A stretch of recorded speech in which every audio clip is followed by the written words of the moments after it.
हमारे निजाम खुदा के बंदे हैं। हमारी जुबान उर्दू सिखाने के बजाय तू इन्हें अपनी जुबान सिखा रहा है। रियासत के साथ गद्दारी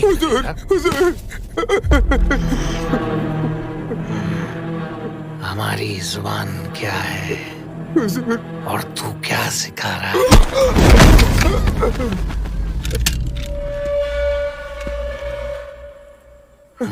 उर्दू।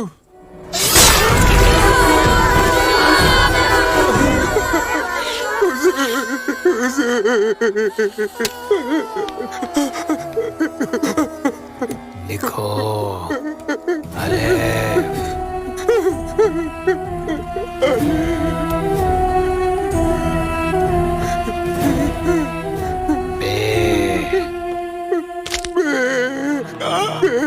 ये सिखाना चाहिए था। तू क्या सिखा रहा है?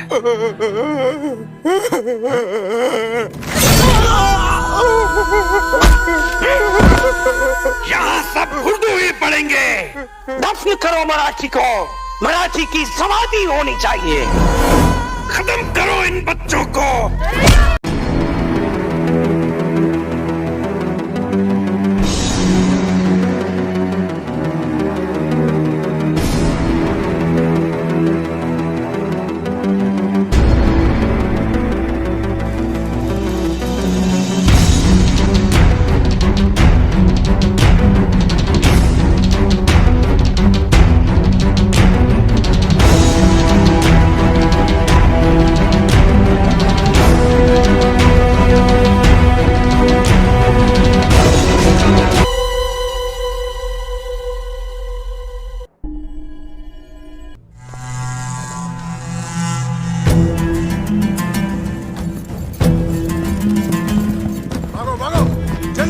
जल्दी भाग। चलो चलो। बंदूक सीधा रख। तेज सबको घूम के आना है वापस। चलो। गोली मार साले को। मार।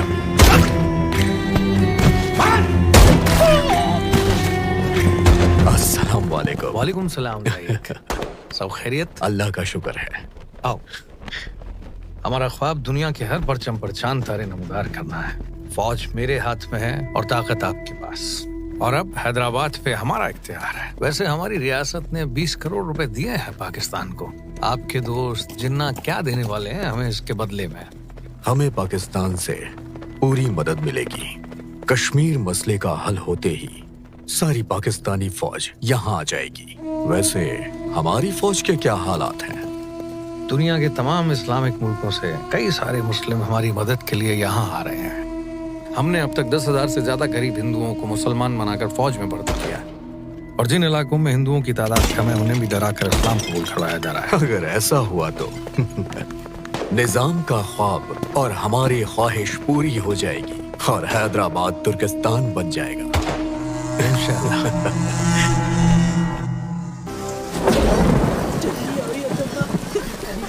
बस आगे आगे। ये बस सब रखो मेरी बच्ची। बस थोड़ा सब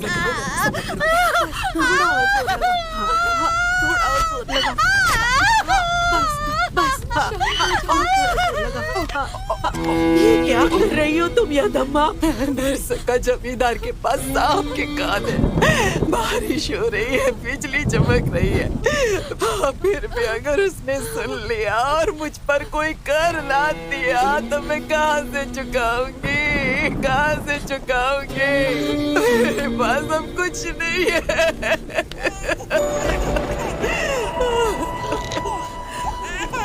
लड़की हुई है।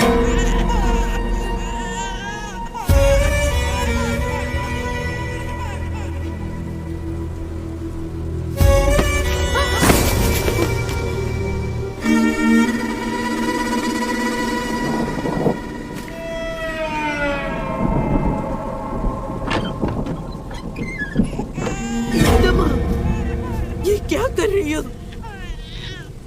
उस निजाम की आड़ में कहीं वो रजाकार इसे बर्बाद न कर दे।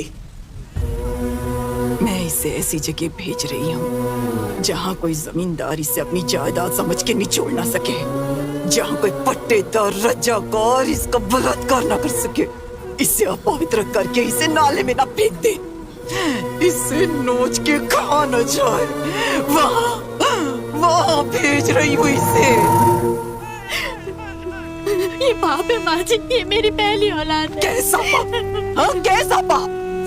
इसे उन भेड़ियों के सामने तुम छोड़ दोगी और कल को वो बच्चे को फाड़ खाएंगे, क्या ये पाप नहीं होगा? क्या सबका भाग्य एक जैसा होता है यादम्मा? यहाँ सबका भाग्य एक ही है, कुछ भी नहीं बदलता। हमारा भाग्य बदलेगा, मेरी इच्छा कब की मर चुकी है। मेरी दादी को लगता था मेरी माँ का भाग्य बदलेगा, मेरी माँ को लगता था मेरा भाग्य बदलेगा, और मैंने सोचा था मैं इसका भाग्य बदलूंगी, लेकिन कुछ नहीं बदला। मैं इस बच्ची को इन जानवरों के बीच नहीं रखना चाहती, इसे डर डर के जीनी पड़े ऐसी जिंदगी नहीं देना चाहती। इसीलिए मैं इसी वक्त इसे मार डालूंगी। मैं इसे इस अपमान से मुक्त करना चाहती हूँ।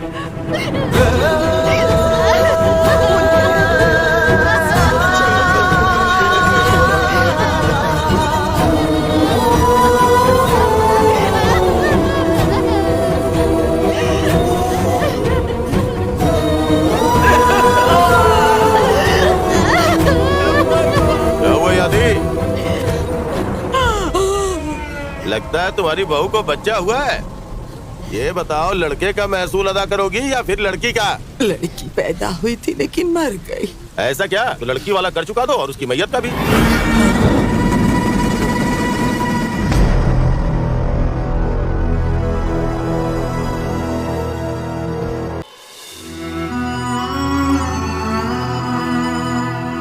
ये काम खत्म हो जाए तो धान जमींदार क्या भेज देना।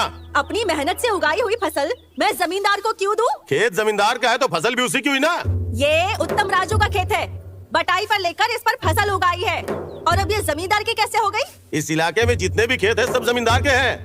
अगर तू ज्यादा बड़बड़ करेगी ना तो इज्जत और जान दोनों जाएगी तेरी। अच्छा, तू मुझे डरा रहा है? अपनी फसल का एक दाना नहीं दूंगी, तुझे जो करना है कर ले। रंडी साली हरामजादी, तू हमारे सामने आवाज ऊंची करेगी? तेरी तो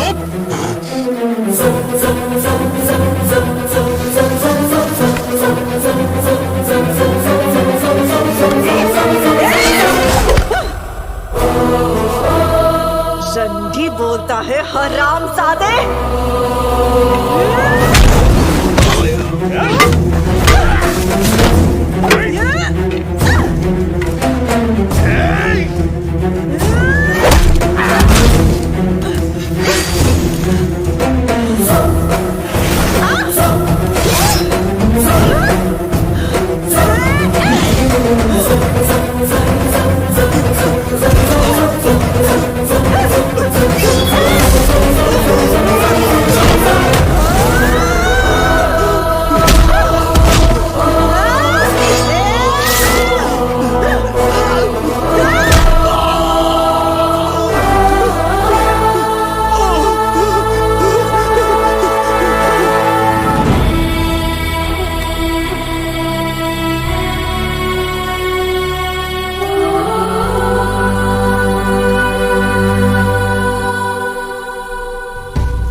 जमींदार आ रहा है। सरकार,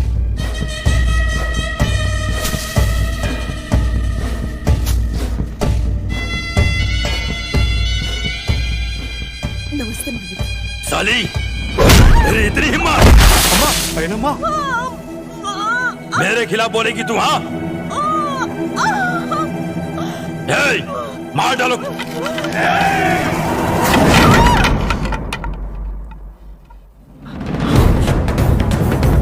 पटेल जी,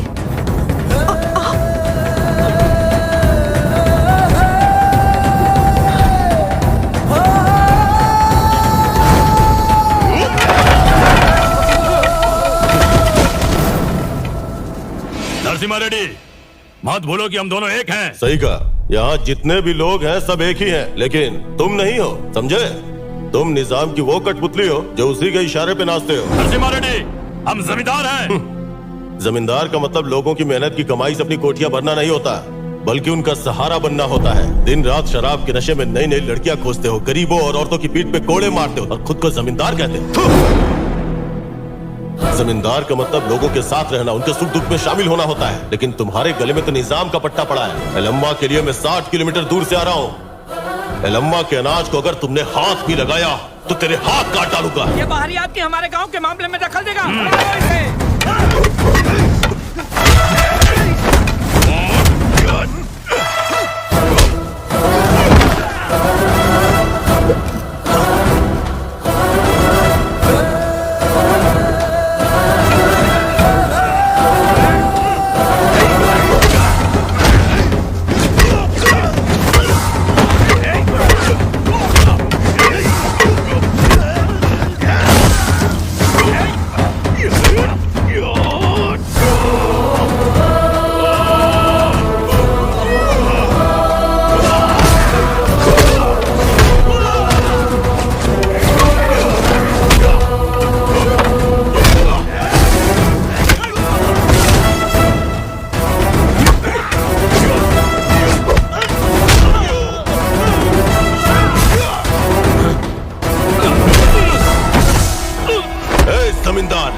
अगर इनकी तरफ आंख उठा के भी देखा तो देखने के लायक नहीं छोड़ूंगा। क्या?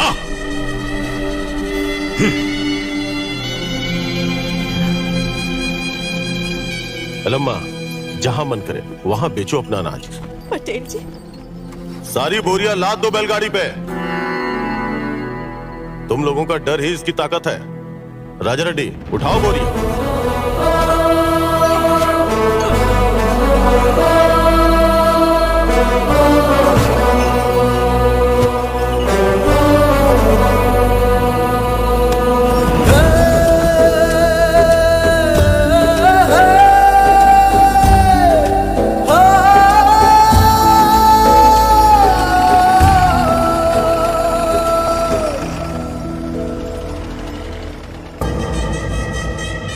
नरसिम्हा रेड्डी, राजा रेड्डी, तुम दोनों को हिरासत में लेते हैं। आखिर क्यों?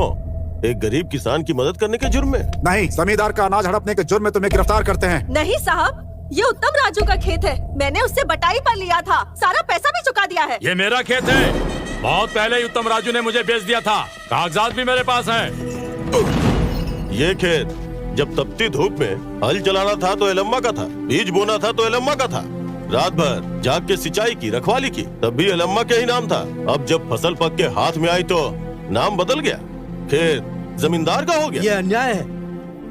जहाँ के निजाम ने मजहब का चश्मा लगा के आके मूंद लियो, वहाँ तुम न्याय की उम्मीद करते हो? देखो नरसिम्हा रेड्डी, न्याय और अन्याय की बातें कोर्ट में जाकर करना। साहब साहब, मैं आपके सामने हाथ जोड़ती हूँ, पटेल साहब को छोड़ दीजिए।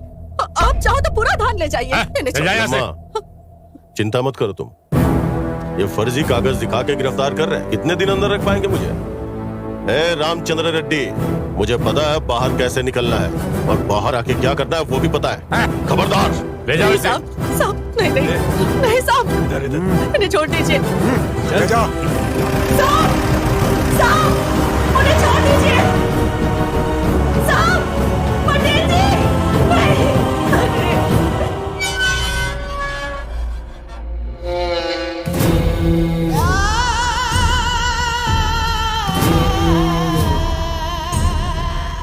चार लोग तेरे पीछे खड़े हो गए तो तू अपने आप को लीडर समझने लगा। लोगों को अपने पीछे रख के कोई नेता नहीं बनता रिजवी, लोगों को साथ लेके आगे बढ़ने वाला ही नेता होता है। अगर उनके नेता को ही मार दिया जाए तो?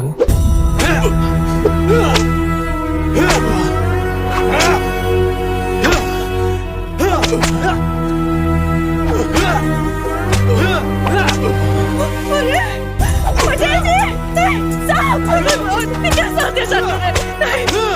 माफ कीजिए साहब, मैं हाथ जोड़ दूं, आपके पाँव पड़ती हूँ। छोड़ दीजिए इन्हें, छोड़ दीजिए साहब, साहब।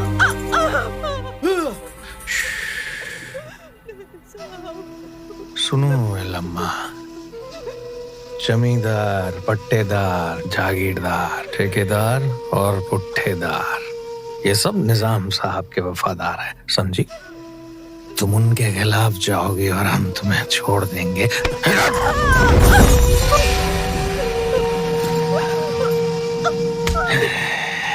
यहाँ परेशानी है ये सुना तो रातों रात 60 मील चलकर आ गया है ये नरसिम्हा रेड्डी।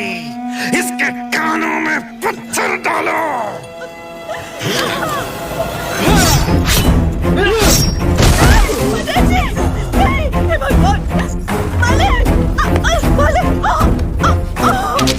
साहब छोड़ दीजिए, छोड़ दीजिए साहब।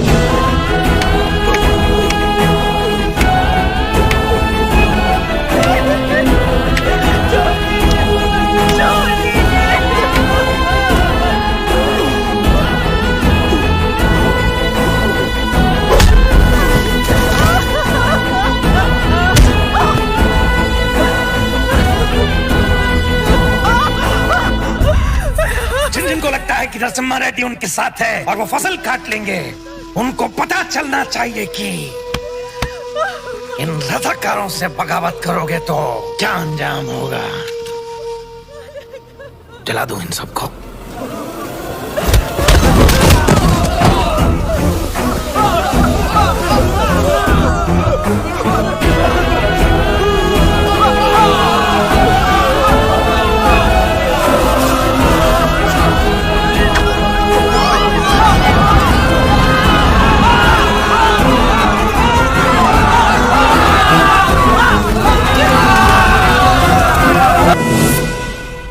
ये जमीन हमारी है, ये बादशाहत हमारी है। यहाँ सिर्फ हमारे मजहब को मानने वाले ही रहेंगे। अगर हिंदू इस्लाम कबूल करता है तो रजाकार बनेगा, डरता है या बगावत करता है तो वहीं के वहीं मार दिया जाएगा। अल्लाहू अकबर, अल्लाहू अकबर,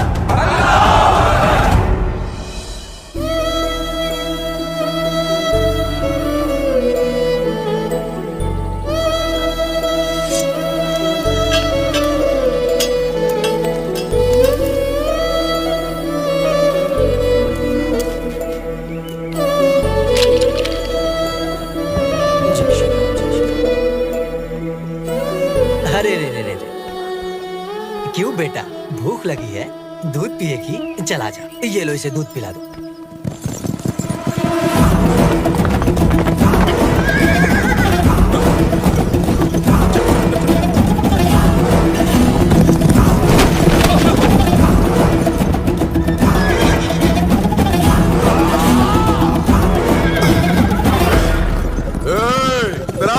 इधर आ, बुला सबको, बुलाओ सबको बाहर, बाहर बुलाओ सबको।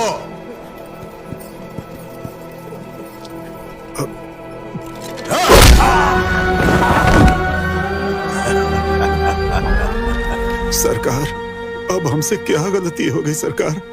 तू हिंदू पैदा हुआ, यही तेरी गलती है। इस्लाम कबूल कर ले, जिंदगी जन्नत हो जाएगी। तबलीगी फरमान के हिसाब से मुसलमान बनोगे तो जिंदगी संवर जाएगी। घर में खाना आएगा, नहीं तो हर रोज कोई ना कोई मरेगा और हर घंटे किसी की इज्जत नीलाम होगी। लेकिन हमारा धर्म। क्या रे तेरा धर्म? क्या रे तेरा धर्म? इस रियासत में बस एक ही मजहब होगा और वो इस्लाम होगा। यहाँ निजाम की हुकूमत है। समझ गए तुम? समझ गए? अल्लाहू अकबर! सब बोलो अल्लाहू अकबर! ये लोग बातों से नहीं मानने वाले, इनको अपने हाथों से अल्लाह याद दिलाओ।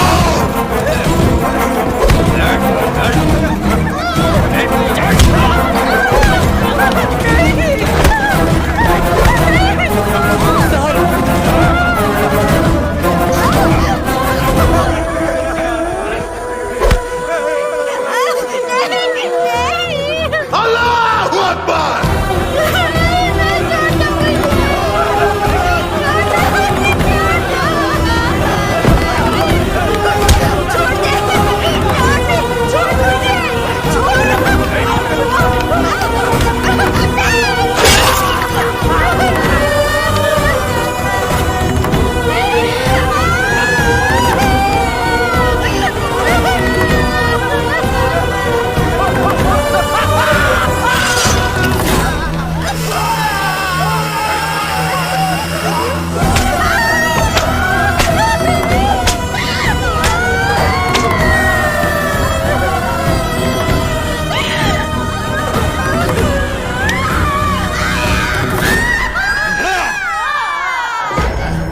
इतना सब होने के बाद मुंह नहीं खुले इनके।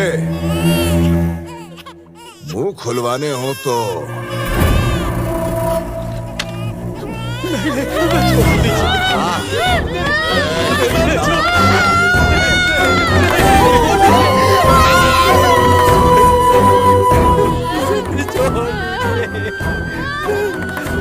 काट के खेलेंगे। अल्लाह अकबर, मैं आपके पैर पड़ता हूँ, मैं आपके पैर पड़ता हूँ। आप जो कहेंगे वही करेंगे। हाँ, बदलेंगे, बदलेंगे, पक्का बदलेंगे, अपना धर्म बदल लेंगे। हमें छोड़ दीजिए। ए पंडित, देखा तूने? ये छुटिया और धोती को देखकर तेरी कोई नहीं सुनेगा। उस छोटी को काट के अगर टोपी पहनेगा, लोग तुझे देख के कांपेंगे। मंत्रों को छोड़ के कलमा पड़ेगा तो तेरी इज्जत बढ़ेगी इंशाल्लाह। ए हजाम, इसकी चोटी काट।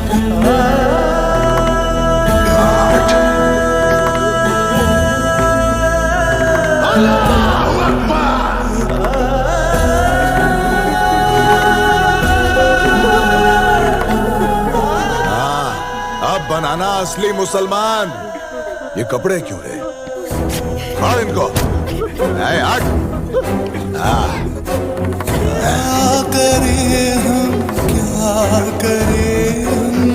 अस्सलाम वालेकुम खान साहब, बुर्का पहनने का आदत डाल दो।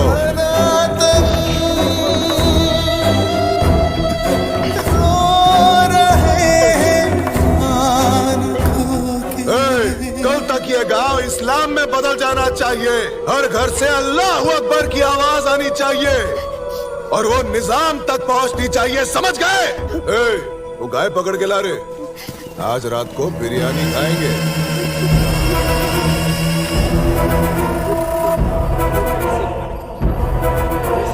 जान गवाते सहे कैसे, शिकारियों को रोके कैसे, आंखों में भरे आंसू खून के, और रात में इस कौड़ी कली को जन्नत दिखाएंगे।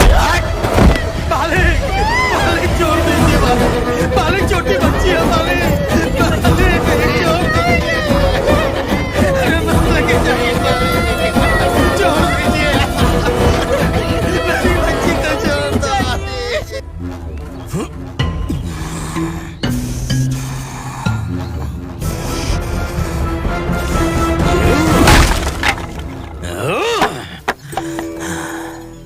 हिंदुओं और हिंदू धर्म का अपमान करने वाले इन रजाकारों को मारकर उनके रक्त से दूषित हुई इस माटी को अपने हिंदू भाइयों को पवित्र करना है मुझे, और निजाम शासन को समाधि देना है मुझे। युद्धम शरणम गच्छामि।